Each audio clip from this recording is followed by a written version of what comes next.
அன்பு உள்ளங்கள் அனைவருக்கும் வணக்கம். வெளிச்சத்தை தேடி கதையின் தொடர்ச்சி.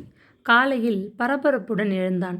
பல் துலக்கினான். கிணற்றடியிலே நின்றபடி 2 வாளி தண்ணீரை இழுத்து குளிரை பொருட்படுத்தாது தலையில் ஊற்றிக்கொண்டான்.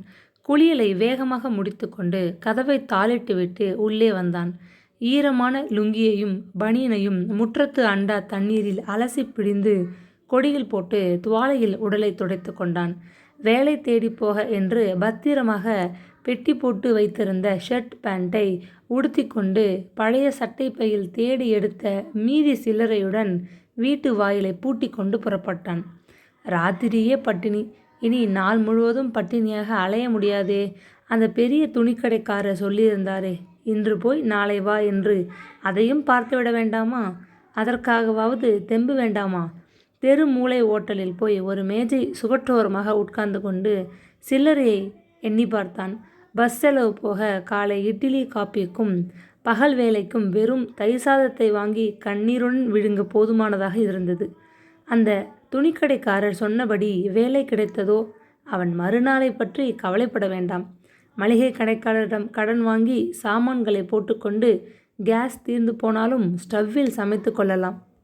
பின்னர் மெல்ல பாதி மாதத்தின் போது கடைக்காரரிடம் சம்பளத்தில் ஒரு பகுதியை கடனாக வாங்கி கொண்டு கேஸ் வரவழைத்து 2 இட்லி சாம்பார்.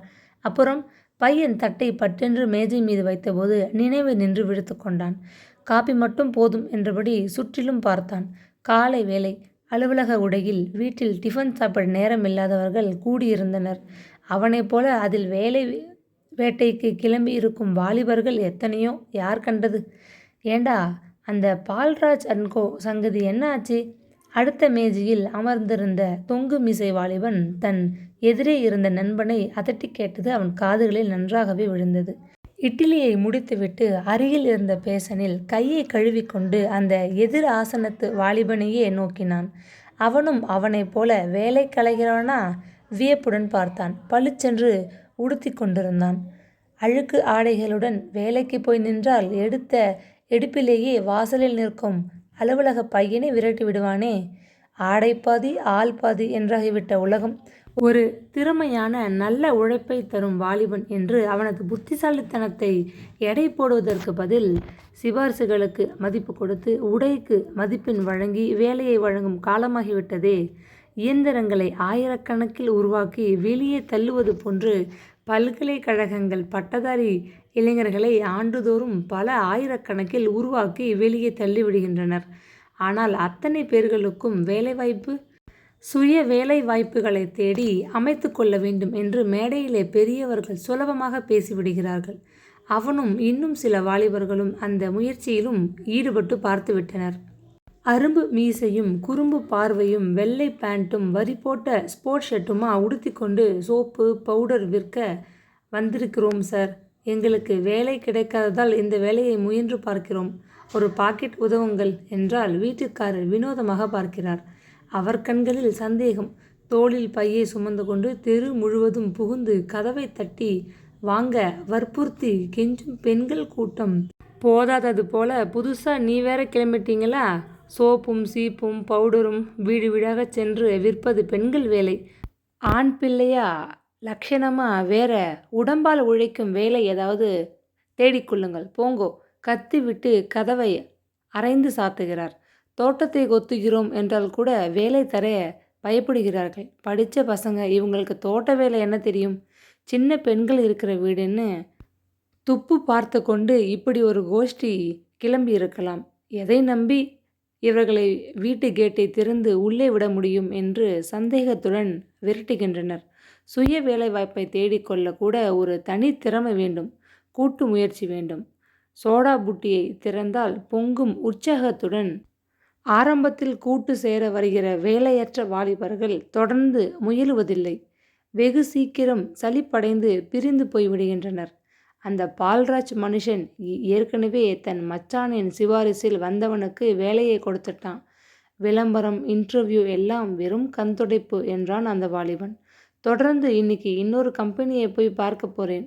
அதில் வேலை கிடைக்காவிட்டால் கந்தல் வேட்டியுடன் அம்மா கண்ணில்லாத கபோதின்னு தகர குவளையுடன் பிச்சை எடுக்க புறப்பட போகிறேன்.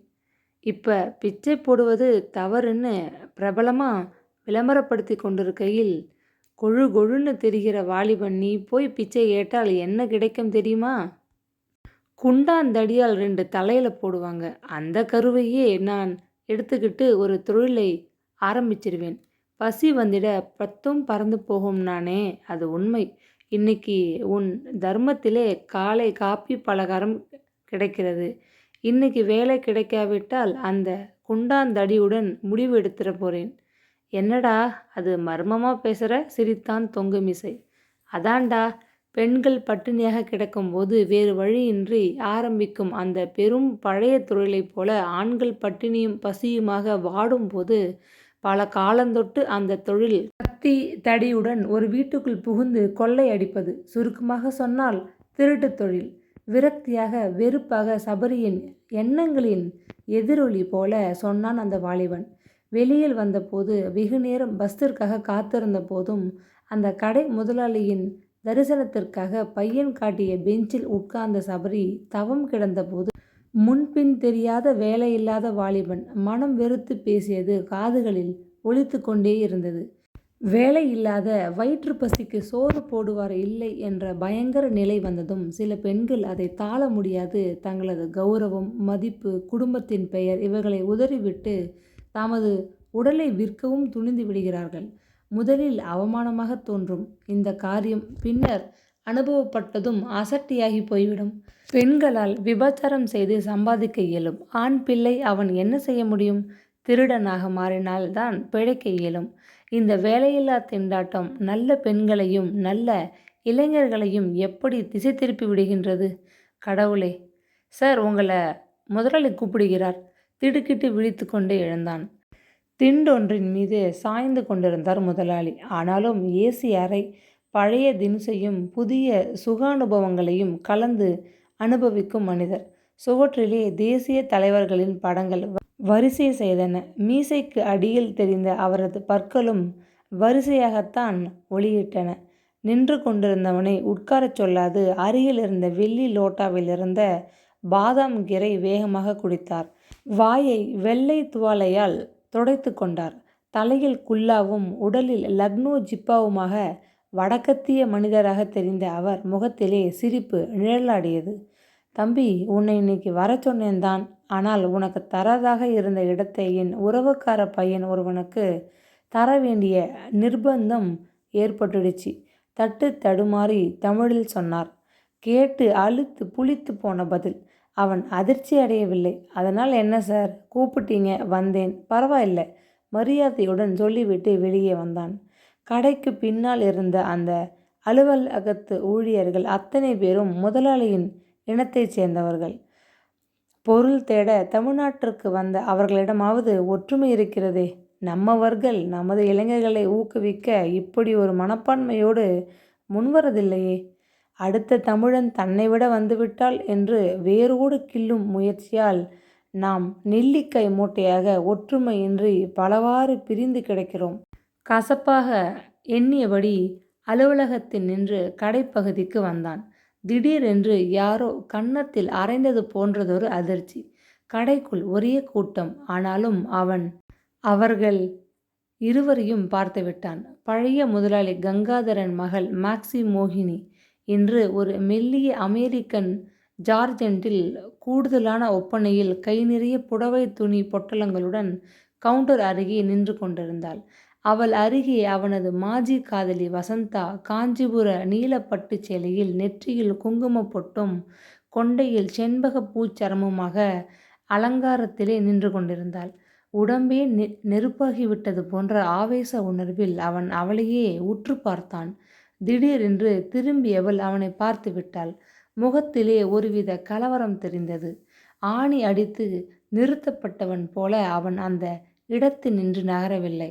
தன் பார்வையையும் திருப்பவில்லை. கங்காதரன் மகளுக்கு அடையாளம் தெரியவில்லை. ஒரே ஒரு தடவை பார்த்தது. மழிக்கப்படாத தாடையில் லேசாக முடி வளர்ந்திருந்த நிலையில் அவன் இப்பொழுது கொஞ்சம் உடல் இளைத்து வித்தியாசமாக தென்பட்டனாலோ என்னவோ அவள் அவனை தாண்டியபடி தன் பார்சல்களுடன் தன் தங்கையிடம் ஏதோ சொல்லி கலகலவென்று சிரிப்பை கொட்டியபடி நடந்தாள். பின்னால் வந்த வசந்தா ஏதோ ஒரு கணம் தயங்குவது போல தென்பட்டாள். ஆனால் ஒரே ஒரு கணம்தான். அவள் கையில் தூக்க மாட்டாது பல துணி பொட்டலங்கள் அவன் காலடியில் அவளது கைப்பை சரிந்து விழுந்ததை கவனிக்காது அவள் வேகமாக தன் சகோதரியுடன் நகர்ந்து வெளியே நிற்கும் பென்ஸ் காரில் ஏறிக்கொண்டாள். குனிந்து அவன் அந்த சிறு கைப்பையை எடுத்தான். சுற்றும் முற்றும் இருந்த கூட்டத்தில் தன்னை யாராவது கவனிக்கிறார்களா என்று நோட்டம் பார்த்தான். பையை தன் கையில் இருந்ததொரு பிளாஸ்டிக் பொட்டலத்தில் பொதித்து கொண்டு மெல்ல படியிறங்கினான். ஒரு கணம் அல்ப ஆசை. அதை வசந்தாவிடம் கொடுத்துவிட்டு அவள் நன்றி தெரிவிக்கிறாளா, தெரிந்ததாக காட்டிக் கொள்கிறாளா, அல்லது தெரியாதவள் போல நடிக்கிறாளா என்று தெரிந்து கொண்டு விட வேண்டும். இது ஒரு நல்ல சந்தர்ப்பம் என்று தோன்றியது. கீழே இறங்கியவன் சாலையில் காலை வைப்பதற்குள் பென்சு கார் நகரத் துவங்கியது. அவன் மனம் வைத்தால் ஒரே ஒரு ஓட்டத்தில் காரை அணுகியிருக்க முடியும். தெரியாதவள் போல போகும் அவளை அவன் ஏன் தேடிக்கொண்டு போக வேண்டும்? ஓட்டலில் சொன்னானே அந்த வாலிபன், வேலை கிடைக்காவிட்டால் திருடும் தொழிலை ஆரம்பிக்க வேண்டியதுதான் என்று துணிக்கடைக்காரர் கைவிட்டு விட்டார். இனி வேலை கிடைக்கும் என்ற நம்பிக்கை ஏதுமே இல்லை. நாளை சாப்பாட்டிற்கு என்று கவலைப்பட வேண்டாம். அவன் துவங்க நினைத்த அந்த தொழில் எதிர்பாராத விதமாக அவனது மாஜி காதலியிடமே ஆரம்பமாகிவிட்டது. ஒரு நல்ல அறிகுறியே. கோபம், வெறுப்பு, ஏளனம், அதே சமயம் ஒரு குரூர திருப்தியுடன் அவன் நடந்தான். வீட்டிற்கு வந்து அந்த கைப்பையை திறந்து பார்த்தான். என்ன அதிசயம்! கட்டுக்கட்டாக ரூபாய் நோட்டுகள். 100 ரூபாய் நோட்டு. மொத்தம் 4000 ரூபாய்கள். கொஞ்சம் பகுதியில் 20க்கு மேல் சில்லறை பணம். இடறி விழுந்தவனுக்கு கிடைத்தது போல ஆரம்ப திருட்டே வெகு ஜோராக அமைந்துவிட்டதே. ஒரு சமயம் அவள் வீடு போய் கைப்பையை காணாது அவன் அருகில் விழுந்ததாக எண்ணி கேட்க வந்தாள். வரமாட்டாள். அத்தனை நெஞ்சு தைரியம் அவளுக்கு இருக்காது. அவள் மணக்கப் போகும் அந்த புது காதலனிடம் சொல்லி எங்கேயோ கூட்டத்தில் கைப்பையை யாரோ அடித்து கொண்டு போய்விட்டதாக புலம்பி ஆறுதல் பெற்று கொண்டிருப்பாள். கங்காதரன் பையை காணாமற் போனது பற்றி ஒரு சமயம் போலீசுக்கு தகவல் கொடுத்தாலும் அவன் பெயர் அதில் சம்பந்தப்படாது. அவன்தான் சற்று தொலைவில் தன்னிச்சையாக நின்று கொண்டிருந்தானே. ஒரே குழப்பம். முதல் முறையாக செய்த தவறு. ஆனால் உள்மனம் வஞ்சம் தீர்த்து கொள்ள ஒரு சந்தர்ப்பம் இது. விடாதே என்று இடித்தது. அப்பா செய்துவிட்டு ஓடிய காரியத்தை பற்றி பல தடவை குற்றஞ்சாட்டி பேசிய மகன் அவனே இப்போது அந்த தொழிலை செய்கிறான் என்றால் அவனையும் அறியாது கோபத்தில் சிரித்தான். பையை எடுத்து கொண்டு போய் நேரே கங்காதரன் வீட்டில் சேர்த்தால் கங்காதரன் மகா கிராதகன். அவன் அதற்காக பாராட்டப் போவதில்லை. உடனடியாக போலீஸை அழைத்து அவரது தம்பி மகளின் கரத்தில் இருந்த பையை கூட்டத்திலே லபக்கென்று பிடுங்கிக் கொண்டு ஓடிவிட்டான். அடையாளம் கண்டு திருப்பி கொண்டு வந்து தருவது போல பாவனை செய்கிறான். அந்த பையில் வசந்தா 10,000 ரூபாய் வைத்திருந்தால் மீதி பணத்தை ஏப்பம் விட்டிருக்கிறான். இவனை நான் ஏற்கனவே சந்தேகப்பட்டு வேலையை நின்று நீக்கிவிட்டிருக்கிறேன். வசந்தா பார்த்து விட்டதால் நல்லவனைப் போல நாடகம் போடுகிறான் என்று குற்றம் சாட்டி அவனை சிறை கம்பிகளுக்கு பின்னால் தள்ளிவிட சிறிதும் தயங்க மாட்டார். ஈவு இரக்கமற்ற அவரிடம் போய் தானே மாட்டிக்கொள்வது மடத்தனம். இந்த 4000 சில்லறை போனால் வசந்தா ஏழையாகி விட மாட்டாள். பணத்திலே புரள்கிற அவளுக்கு அது 4000 பைசாவுக்கு சமம். பலவாறு யோசித்தபடி வீட்டில் வெகுநேரம் உட்புறம் தாளிட்டு கொண்டு உட்கார்ந்தான். பசி வயிற்றை குடைந்தபோது பகல் சாப்பாட்டை அருகில் இருந்ததொரு பெரிய ஓட்டலில் ஏசி அறைக்குள் நிம்மதியாக சாப்பிட்டான். பீடாவை சுவைத்தபடி பாயை விரித்து கூடத்து தரை மீது போட்டுக்கொண்டு சிறிது நேரம் தூங்கினான். சமையலறையில் அரிசி டின் அடியில் பதுக்கப்பட்டிருந்த அந்த பையில் இருந்த பணம் அவனது கற்பனையை பலமாக தட்டிவிட்டது. அதிர்ஷ்டம் வலிய காலடியில் கொண்டு வந்து பணத்தை போட்டிருக்கிறது. அனுபவிடாராமா, அனுபவி என்று காதோடு சொல்கிறது. அவன் வாழ்க்கையில் வறுமையிலே துவங்கிய கொஞ்ச நாட்கள் அந்த பணத்திலே குஷியாக காலந்தள்ளினால் என்ன? பகல் தூக்கத்திற்கு பின் எழுந்து உட்கார்ந்து யோசித்தான். அம்மா ஒரு பிறந்த நாளுக்கு அவனுக்கு வாங்கி தந்த சட்டை ஒன்று இஸ்திரி மடிப்பில் பத்திரமாக இருந்தது. வேலைக்கு போக அவன் அன்று காலை உடுத்தி கொண்டிருந்த பேண்ட்டுக்கு கனப்பொருத்தமான நிறம். சில நாட்களாக மழிக்கப்படாத முகத்தை சிரத்தையுடன் மழித்து கொண்டு சோப்பு போட்டு நன்றாக கழுவினான்.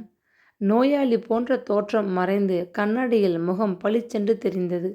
சிரத்தையுடன் முடியை அழகாக வாரிக்கொண்டான். அவனிடமிருந்த ஒரே ஒரு ஜதை ஷூவை அணிந்து கொண்டு பையில் இருந்து ஒரு 1000 ரூபாயை எடுத்து சட்டை பையுக்குள் வைத்து கொண்டு ஆட்டோவுக்கு கொஞ்சம் சில்லறையை தனியாக வைத்து கொண்டு மீத பணத்தை பழையபடி அரிசீட்டின் அடியில் பதுக்கி வைத்தான். இன்று திடீரென்று ஒரு அச்சம். தினமும் திறந்தபடி போட்டு வைக்கும் சமையலறையை அழுத்தி பூட்டினான். ஜன்னல் கதவுகளை பத்திரமாக சாத்தினான். மீண்டும் ஒரு முறை தன் முகத்தை அந்த கண்ணாடியில் பார்த்து திருப்தியுடன் வாயில் பூட்டை நன்றாக பூட்டை சில முறை ஆட்டி பார்த்துவிட்டு புறப்பட்டான். வழியில் பாதையோரத்திலே ஒரு ஷூ பாலிஷ் ஆளிடம் தன் பழைய ஷூவிற்கு பாலிஷ் போட்டுக்கொண்டான். நிதானமாக நடந்து இருட்டும் சமயம் அந்த பெரிய 5 ஸ்டார் ஹோட்டலுக்குள் நுழைந்தான். அவனது வாழ்க்கையிலேயே அவன் முதலாக மிக துணிவுடன் சாப்பிட அத்தனை பெரிய ஓட்டலுக்குள் நுழைவது ஒரு புதிய அனுபவமாக அவனை பயமுறுத்தியது. வரவேற்பறையில் உச்சியிலிருந்து தொங்கிய கண்ணாடி சரவிளக்கு உமிழ்ந்த அந்த ஒளிச்சிதறலை உற்று பார்த்து கொண்டே நிற்க வேண்டும் போன்றதொரு ஆசை. பட்டிக்காட்டான் யானையை பார்ப்பது போல என்று யாராவது அவன் அந்த இடத்திற்கு புதிது என்று கண்டுபிடித்து விட்டால்? புன்னகை முகமெல்லாம் வழிய ஓட்டல் ஊழியர் அவனுடன் கூட நடந்து சென்று மிகவும் பெரிதாக மங்கலான வெளிச்சத்தில் மிதந்து கொண்டிருந்த ஒரு அறைக்குள் அனுப்பி வைத்தார். கண்களில் மேஜைகள் தென்பட சில நிமிடங்கள் சென்றன. மேலே தொடங்கிய விளக்குகள் லேசானதொரு மஞ்சள் வெளிச்சத்தை வீசி ஒரு புகை மண்டலத்தை போன்ற பிரமிப்பை கொடுத்தது. கழுக்கென்று சிரிப்பும் பீங்கான் மீது கரண்டிகள் மோதும் ஒலியும் கேட்டவுடன் தான் அது ஒரு சாப்பாட்டு அறை என்பது அவனுக்கு விளங்கியது. அவன் வாயிலில் தயங்கி நிற்பதைக் கண்டு ஒரு சீருடை சர்வர் ஓடி வந்து, "இப்படி வாங்கோ சார், இங்கே ஒரு மேஜை காலி" என்று அவனை கைப்பிடித்து தரதரவென்று இழுக்காத குறையாக தள்ளி கொண்டு போனான். அந்த சாப்பாடு தினுசுகளும் அவனுக்கு மிகவும் புதியவை.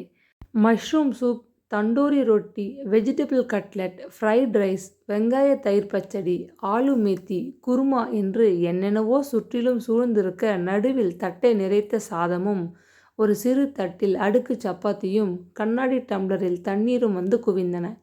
ரொட்டியை கடித்து இழுத்து தின்றபடி அங்கு பரவிய மங்கிய ஒளியில் தன்னை சுற்றி பார்த்தான். ஃபாரின் சென்ட் குப்பென்று வீச பெல் பாட்டம் சட்டையில் ஒரு பெண்ணும் லக்னோ குர்தா வாலிபன் ஒருத்தனும் அடுத்த மேஜையில் தென்பட்டனர்.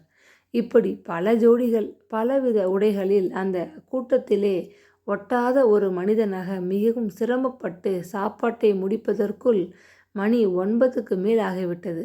சர்வர் ஒவ்வொன்றையும் கொண்டு வந்து வைக்க ஒரு யுகம் எடுத்துக்கொண்டது போல தோன்றியது அவனுக்கு.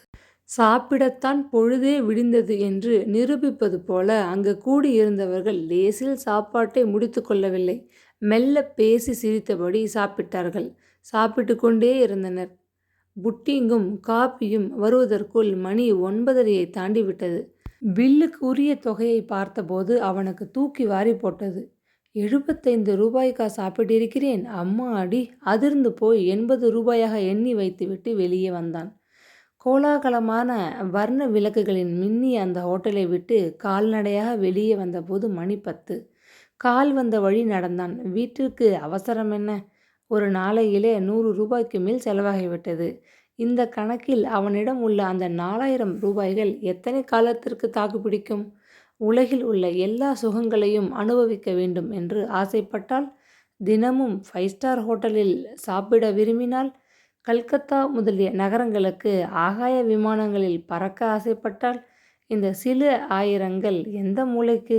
அதை அவன் பெருக்க வேண்டும். பல வழியில். முதல் சுலபமான வழி. காலையில் ஓட்டலில் அந்த வாலிபன் சொன்னானே, அந்த வழி. வியாபாரிகள் என்று பெயர் வைத்துக்கொண்டு கொள்ளை லாபத்திலே பொருளை விற்று மக்களை கொள்ளையடிக்கும் போது அந்த தொழிலுக்கு கண்ணியமான பெயர். அதை சிறிய அளவில் ஒரு மனிதனிடம் இன்னொரு மனிதன் தட்டி பறித்து கொள்ளும்போது அது திருட்டு. விந்தையான உலகம். அவன் தொழிலுக்கு என்ன பெயர் வந்தாலும் சரி, அந்த முடிவு தவறாகி அவன் சிறைக்கு போக நேர்ந்தாலும் சரி, வேலையில்லாது வீட்டில் வெட்டியாக பொழுதை கழித்து கொண்டு அலுவலகப் படிகளில் ஏறி இறங்குவதை விட கம்பி எண்ணி கொண்டிருந்தால் சிறைக்குள்ளே சோறும் வேலையும் கிட்டும். மூளை பலவிதமாக சிந்தித்தபோது அவன் போகும் இடம் பற்றி எண்ணாது நடந்து கொண்டே இருந்தான். திருவல்லிக்கேணியில் நெருக்கமான ஒரு தெருவுக்குள்ளே தான் நடப்பதை உணர்ந்து ஒரு கணம் திடுக்கிட்டு போனான்.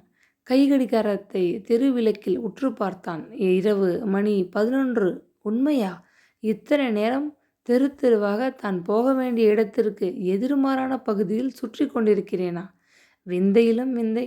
ஒரு 100 ரூபாய் குறைய மீதம் 900 ரூபாய்கள் சட்டை பை சுமந்து கொண்டிருந்தும் இரவில் தனி வழியே நடந்தும் அவனிடம் உள்ளதை தட்டி பறிக்க யாரும் அவனை அணுகவில்லையே. மெல்ல நடந்தான் அவன். கார்ப்பரேஷன் தெருவிளக்கு இங்கும் அங்கும் அணைந்து இருந்த தெரு. இடையிடையே ஒரே இருட்டு அப்பிக்கொண்டிருந்தது. கொஞ்ச தூரத்தில் எதிர் வீட்டில் எரிந்த விளக்குலியில் பார்த்தான். அந்த வீட்டு முகப்பில் பூட்டு தொங்கியது. எதிர் வீட்டு விளக்கு பட்டென்று அணைந்தது. ஜன்னல் கதவுகள் சாத்தப்பட்டன. அதுதான் சமயம் என்று பரபரப்புடன் பூட்டியிருந்த வீட்டை அணுகினான். எப்பொழுதும் அவன் கையுடன் ஒரு சிறு டார்ச் விளக்கை பேண்ட் பையில் போட்டுக்கொள்வது வழக்கம். அம்மா இறந்த பின் வேலைக்கு அலைந்து அலுத்து களைத்து வரும்போது வாசலில் இருளில் பூட்டை திறக்க தட்டு தடுமாறாதிருக்க பாதையோரத்து கடை ஒன்றில் கையளவு உள்ள சின்னதொரு டார்ச் அது. அவனது தொழிலுக்கு மிகவும் உதவியான கருவி. பட்டனை அழுத்த எழுந்த வெளிச்சத்தில் வாயிற்புறத்தை நோட்டமிட்டான். எங்கேயோ உருமிய ஒரு நாயை தவிர தெருவிலே ஆள் நடமாட்டமே இருக்கவில்லை. வீட்டின் கதவை நெருங்கி அதன் பூட்டை பார்த்தான். அவர்கள் வீட்டு வாசலில் தொங்கியது போன்ற சாதாரண இரும்பு பூட்டு அது. தன்னிடம் இருந்த கொத்து சாவியில் ஒன்றை நுழைத்து திருப்பினான். லடாக் என்று பூட்டு திறந்து கொண்டது. மெல்ல கதவை உட்புறம் சாத்தி கொண்டு டார்ச்சை பொருத்தி கொண்டு உள்ளே நடந்தான். யாருமே இல்லாத வீடு. சில நாட்களாக பூட்டி இருப்பது போன்றதொரு மக்கள் வாசனையை முகத்தில் மோதியது. தெரு வீடுகளுக்கே உரித்தான அதே பழைய பாணியில் கட்டப்பட்ட பழுதடைந்ததொரு வீடு. கூடத்தை தாண்டி விளக்கை இப்படியும் அப்படியும் திருப்பினான். ஒரு சிறு அறை, பூட்டப்படாது வெளியே சங்கிலியால் தாளிடப்பட்டிருந்தது. மெல்ல திறந்து கொண்டு உள்ளே சென்றான். குறுக்கே புகுந்து ஓடிய ஒரு எலி அவனை மிரண்டு ஸ்தம்பிக்க செய்துவிட்டது. அறைக்குள்ளே ஒரு பழைய படுக்கை, ஒரு சிறு துணி மூட்டை, ஒரு தகரப்பெட்டிதான் இருந்தன. அட, அவனை விட வறுமையான இடத்தில் அல்லவா அவன் தொழிலை ஆரம்பித்திருக்கிறான். வெறுப்புடன் தகரப்பெட்டியை மூடி பூட்டி இருந்த அந்த சிறு பூட்டை எடுத்தான்.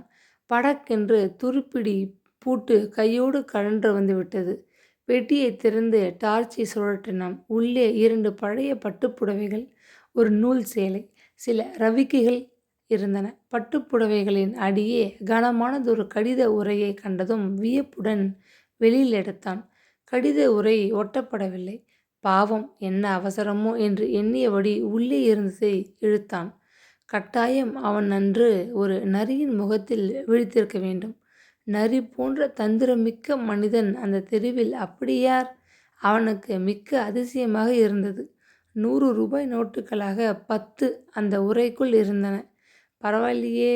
சிதலமாக தெரிந்த பழைய ஓட்டு வீட்டில் தொட்டதும் வாயை பிளந்த பூட்டு. பழைய தகரப்பெட்டியில் புடவைக்கடியில் யாரோ மகராசன் அல்லது மகராசி 1000 ரூபாய்களை வைத்துவிட்டு போயிருக்காங்களே. தொழில் துவக்கத்திலேயே ஆயிரக்கணக்கான ரூபாய்களை அள்ளி தருகின்றதே. கொஞ்சம் துணிச்சலோடு தீவிரமாக ஈடுபட்டால் டார்ச்சை அடுத்து பிடித்தபடி பார்த்தான். ரூபாய் கத்தையை எடுத்து பைக்குள் திணித்து கொண்டு கைரேகை அடையாளம் தெரியாது தொட்டதை கைக்குட்டையால் அழித்துவிட்டு விரைவாக கிளம்ப வேண்டும் என்று அவன் தீர்மானித்தான். அட, இதென்ன ஒரு கடிதம்? வியப்புடன் உறைக்குள் இருந்து நழுவி விழுந்த கடிதத்தை கையில் எடுத்து பிரித்து வைத்து கொண்டு அதிகம் விரலால் தொடாது டார்ச் விளக்கை அதன் மீது படிய விட்டான்.